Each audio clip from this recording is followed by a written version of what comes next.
Now, as we get closer and closer to the launch of Baldur's Gate 3, something that's on many people's minds is, do I need to play the first two games in the series to get the most out of this title? And I'm here today to tell you that no, you don't, but yes, you should.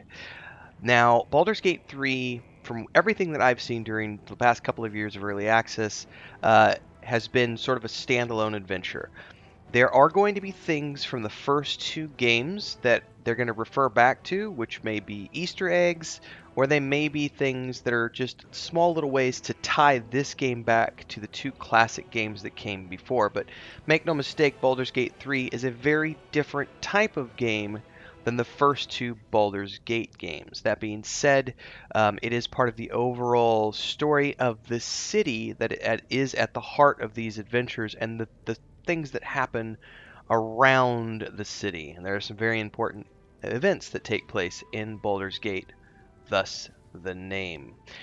So, if you want to know more, that's what this video is about. We're going to be talking about Baldur's Gate 1, Baldur's Gate 2, Baldur's Gate 3, and why I think you absolutely should play the first two games, even if you don't necessarily need to. One of the first things you'll notice when you jump in to play Baldur's Gate 3 is that you have a variety of options to choose from when it comes to your point of view. So as an example here, I've got some characters here in the early access. We can zoom in, we can zoom out, and we can pan that camera around in all sorts of different directions and go from, being right close, kind of over the shoulder, to being far back and more in that traditional isometric view. So this is obviously a very much more modern version of what we initially saw with Baldur's Gate 1. But if you go back to the time that Baldur's Gate 1 was released, it was a genre-defining game because it did something that no one else had done before, which was present Dungeons and Dragons in such a way that people could play this 3D adventure and really experience the world of Forgotten Realms. But perhaps the most important component to all of that was the characters. The characters of Baldur's Gate were arguably the most interesting part about that game. From your character being, the child of this god, and then your half brother, and all the stuff that happens in Baldur's Gate 1, the companions you meet along the way, Khalid, Jaheira, so on and so forth, Minsk, of course. And then going through that initial game and realizing your own destiny, as well as having these complicated relationships with these companions in your party, the amount of branching dialogue trees and everything else was incredibly complex for its time, as was the combat and the spell casting, because you had 6 players at your disposal, 6 characters at your disposal. And then on top of that was the multiplayer aspect of Baldur's Gate 1. I have fond memories of doing LAN parties at my house with my friends because we could all get together, plug in with each other, and play Dungeons and Dragons online, essentially. And then later on being able to also do that via, early internet. Baldur's Gate 1 was the first sort of experience that a lot of us had with going from playing tabletop Dungeons and Dragons to be able to then actually playing it in its own space, and that was something that was absolutely incredible. And we can see the influence of Baldur's Gate 1 when we take a look at Baldur's Gate 3, in the sense that, we still have the traditional main character who has a storyline, but there's also Within reach. the characters and the companions and everything else that they have to deal with. Sorry, I wanted to open that door to show you guys some of the fire effects that were going on back there. So in this case, I've got this character who's my druid, Action.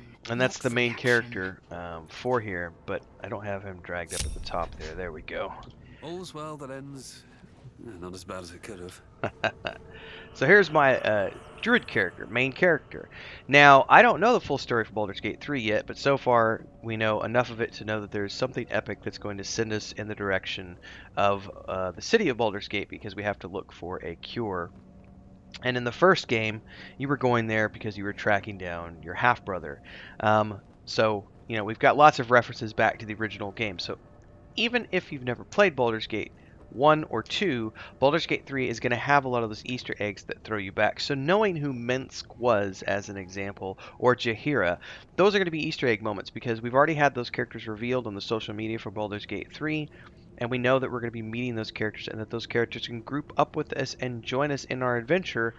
But into what capacity as the story goes, I'm not quite sure because this does not appear to have anything to do. Baldur's Gate 3 does not appear to have anything to do with Baldur's Gate 1 and 2 as far as the storyline goes, where you're the child of Baal and dealing with the godhood that is within you. So one of the things that was always really complex about the Baldur's Gate series was the combat. And when you look at Baldur's Gate 1, the combat was, for its time, That might be worth a look. very advanced.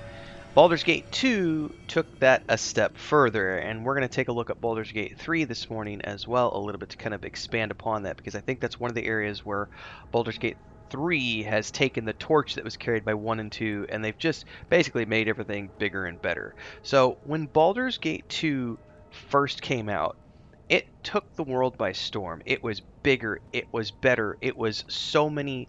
It was literally Baldur's Gate 1 but turned up to 11, and it won almost, I don't want to go into all the lists here, but it won so many Game of the Year awards the year that it came out, and Baldur's Gate 2 has consistently been listed as one of the greatest RPGs of all time. And I know there have been lots of great RPGs that have come out since then. Excuse me. BG2 is definitely dated for its time, but when we talk about genre-defining games, as genre-defining as Baldur's Gate 1 was, Baldur's Gate 2 took that up a notch and showed to the world, oh look, you could do all of the things that we did in the first game, but we can also add on top of that. We got bigger stories, we got better companions, we got more romance options, and we got a much more complex combat system because we had more spells at our disposal. We were able to gain higher levels, go to level 20, get higher level spells. And also, the foes that we were going up against were these massive, spellcasters. So there was a lot of spellcasting at the heart of Baldur's Gate 2, and it also expanded upon the Sword Coast and all the regions that were part of that part of Faerun within the Forgotten Realms. The Baldur's Gate 1 experience was fairly linear in the sense that there was a lot of stuff that you could explore, but the storyline was definitely, point A to point B, so to speak. Baldur's Gate 2 took the sprawling nature of Baldur's Gate 1 and made it bigger and better, and there was more places to go, more things to see.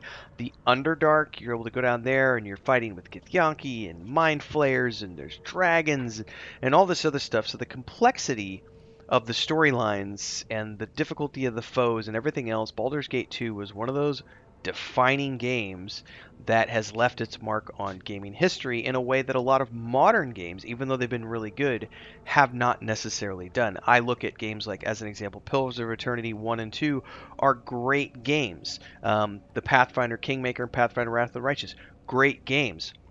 However, those games are not genre defining in the way that Baldur's Gate 2 was, which leads me full circle to one of the things that has been incredible about Baldur's Gate 3 is not only have they focused on the complexity of the storylines that we've seen so far, but also the complexity of combat. Now,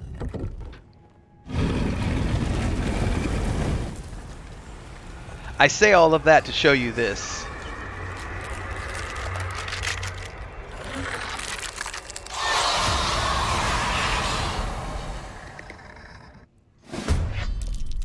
Hells. Something just woke up down here. As good as the combat Let is, them come. The darkness can be to our advantage. as good as the combat is in Baldur's Gate 1 and 2, it does not hold a candle to the combat in Baldur's Gate 3. There are so many cool things you can do in this game, including throw shoes and throw books and throw inanimate objects at the NPCs. And the verticality in this game is absolutely amazing with being able to sneak up on rooftops and get advantage and everything else. Baldur's Gate 3 is taking advantage of all of the really amazing things with the Baldur's Gate system and saying let's kick that up and take that 5th edition system and really get the most out of it.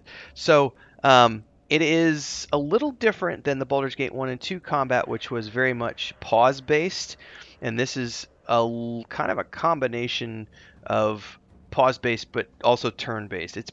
I would consider this to be pretty much a turn-based system, even though you don't have a grid per se. You definitely have a turn. You can only move. You'll notice I can only move so far before you run out of distance, and that was not the way that the combat was in Baldur's Gate 1 and 2. You'll also notice that in Baldur's Gate 1 and 2, you could have 6 people in your party, but you can only have 4 people in your party in Baldur's Gate 3. So there are definitely differences between all 3 of these games. The first 2 being very similar in nature to each other and having that storyline tied to the Child of Ball. Commercial time, everyone. Huge shout out to the Guild Champions, who are our highest tiered membership here on YouTube. We've got Bubbalonia, Ancient Entity, Crazy's Relative, Remy D. Thanks so much for your support here on the channel. And of course, to all of our members who help keep me full time here on YouTube.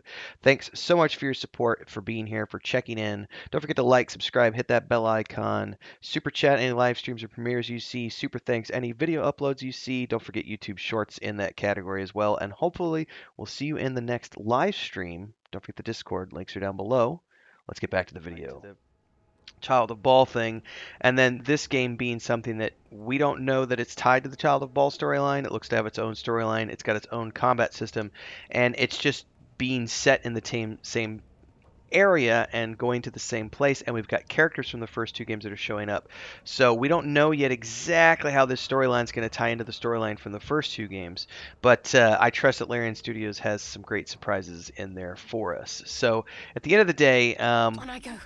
let's run out here a little bit and say, okay, so there's all these monsters that we can see over here, and we can, freely move the camera around and take a look at all of these things, pan the camera around, zoom in, zoom out. The battlefield is yours. If I want to dash, get some more movement, I can. End her turn. They're going to come in and cast on my other guys. They failed their saves. Well, somebody did.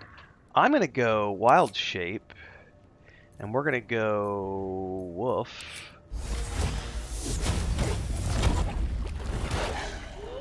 I freaking love it. Also dashing. Lies before me. That's so cool. So should you play Baldur's Gate 1 and 2 before you play Baldur's Gate 3? I think you should, if only to experience the amazing story that came before and to see the game that inspired this game to become what it has become so far through early access. I think that if you go buy the enhanced editions, which you can get like on GOG and I'm assuming Steam and other places, I think they've even done some console ports. I've only ever played the enhanced editions on the PC, but I probably have played Baldur's Gate 1 25 times over the years. Baldur's Gate 2 I've probably done 12 or 15 over the years. Even today, even though the graphics don't necessarily stand up by today's standards, the storylines and the companions are still good enough that it's like sitting down and playing a D&D campaign that's going to take you quite a lot of time. I got around 120 hours out of my first ever playthrough of Baldur's Gate 2, and you can easily get 200 plus if you decide to do a completionist run of BG2. And BG1, that's a 60-hour game if you want it to be, maybe even 100 if you really want to go crazy and 100% everything. So there's tons of gameplay there, there's tons of replayability, and getting the announcement that we got the other day that Baldur's Gate 3 has 75 to 100 hours of just base gameplay, and that the completionist trip is going to be 200 plus hours, and that the multiplayer versions are going to provide people with an hour and a half or a year and a half to 2 years worth of entertainment across the amount of time played, is just staggering in scope. And from everything I've seen from the story so far in early access, it is holding up to the standards of the story of the first 2 games. And given the reputation that Larian has for the last couple of games they've worked on with their Divinity Original Sin series, I have no doubt that this game is going to continue to provide entertainment for people for many years to come. Love to hear your thoughts. Love to hear if you've played 1 or 2, and what are your thoughts on Baldur's Gate 1 or 2. Drop them down below. Like, subscribe, and hit that bell icon. And I'll see everybody in the next episode or live stream. Don't forget the Discord. Stay safe out there.